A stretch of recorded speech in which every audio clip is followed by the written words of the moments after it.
Everyone welcome to my channel Paul kitchen. তো আজকে আমি হাজির হয়েছি আপনাদের জন্য লসিম দিয়ে তৈরি একটা ইউনিক নিরামিষ চচ্চড়ি রেসিপি নিয়ে। তাহলে চলুন দেরি না করে শুরু করা যাক ইউনিক এই চচ্চড়ি রেসিপিটা। তো এই যে দেখতে পাচ্ছেন লসিম, এই লসিমগুলো দিয়ে আজকে আমাদের রেসিপিটা হবে। তো প্রথমত লসিমটাকে একটা কেটে নিয়ে ঠিক এমন টাইপের করে লম্বালম্বিভাবে সমান মাপে আমরা লসিমটাকে কেটে নিয়েছি। দেখতে পাচ্ছেন কি সুন্দর করে লম্বালম্বিভাবে কেটে নিলাম, ঠিক এমন টাইপের করে লম্বালম্বিভাবে কাটবেন। এদিকে দেখুন কি সুন্দর করে কাটা হয়ে গেল লসিমগুলো, ঠিক এমন করে আপনার বাকি সবগুলোকে কেটে নিচ্ছি। এদিকে দেখুন কি সুন্দর করে আমরা সবকটা লসিমকে আমরা কেটে নিলাম, ঠিক এমন টাইপের করে লসিমগুলো কাটবেন। তো এবার হলো আলু কাটার পালা। তার জন্য দুটো আলু নিয়েছি, আলুকে ভালো করে এমন করে আমরা খোসা ছাড়িয়ে নিলাম। ছাড়িয়ে নেওয়ার পর দুদিকটা এমন করে একটু কেটে ফেলে দিলাম। ফেলে দিয়ে এবার এই আলুটাকে আমরা তিনটে ভাগে ভাগ করবো। দেখতে পাচ্ছেন কি সুন্দর করে তিনটে ভাগ করা হয়ে গেল।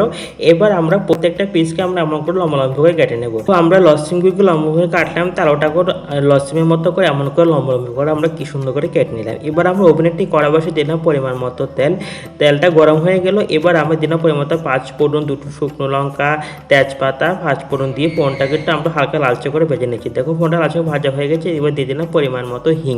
হিং ছাড়া কিন্তু নিরামিষ সবজি হবে না। আমি যেহেতু নিরামিষ রান্না করছি তাই আমি হিং দিলাম। আপনি যদি আমিষ রান্না করতে চান তাহলে পেঁয়াজ বাটা, 2 চামচ জিরের গুঁড়ো দিয়ে দিচ্ছি এখানে, 2 চামচের মতো লঙ্কা বাটা, আর দিয়ে দিচ্ছি 1 চামচের মতো ধনের গুঁড়ো, দিয়ে দিচ্ছি এখানে 1 চামচ লঙ্কা গুঁড়ো, আর দিয়ে দিচ্ছি এখানে 1/2 চামচের মতো হলুদ গুঁড়ো। এবার আমরা লঙ্কা বাটার পর লঙ্কার যে বাটিটা আছে বাটিটা দিয়ে দিলাম সামান্য একটু জল। জলটা দিয়ে সম্পূর্ণকে ভালো করে মিক্স করে এবার আদা বাটা, লঙ্কা বাটা, জিরে গুঁড়ো দিয়ে একটা মশলা মারলাম। মশলা দিলাম, এই যে সামান্য একটু জল যাতে পোয়া লেগে না যায়। এবার মশলা কোনো থাকবো না আস্তে দেখবো মশলা কি সুন্দর করে কষে গেল।